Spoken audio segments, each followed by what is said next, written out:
Ова прашање главно се однесува, има повеќе елементи, се однесува на малцински акционери и акционери во друштво каде што истото работи со загуба.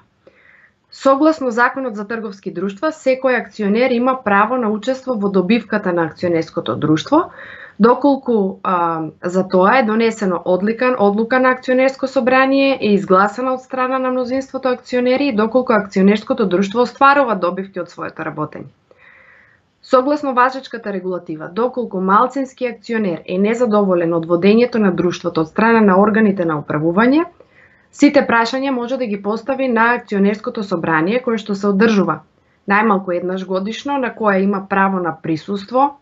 активно да учествува и да расправа по дневниот ред, без разлика на бројот на акции кои го поседува во истото. Акционерот нема право на обештетување по акција од приходите од продажба, односно од приходите од редовното работење кое ја врши акционерското друштво. Доколку станува збор за отоѓување на движен или недвижен имот, акционерот има право на акционерско собрание да побара информација за извршените продажби и дали за истите има соодветни одлуки кои што се донесени од органите на управување согласно Законот за трговски друштва.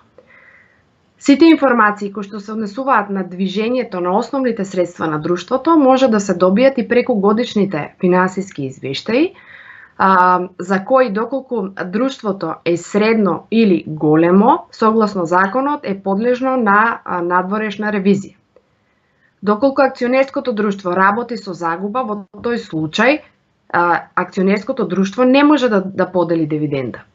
Дополнително, доколку акционерот или група на акционери, но не со учество помало од 10% од основната главнина, не се задоволни од работењето и управувањето на органите на управување, и од одлуките кои што се предложени и спроведени од страна на мнозинскиот акционер, имаат право да побараат дополнителна посебна ревизија за последната година, но исто така имаат и право да предлагаат точки на дневен ред на акционерско собрание.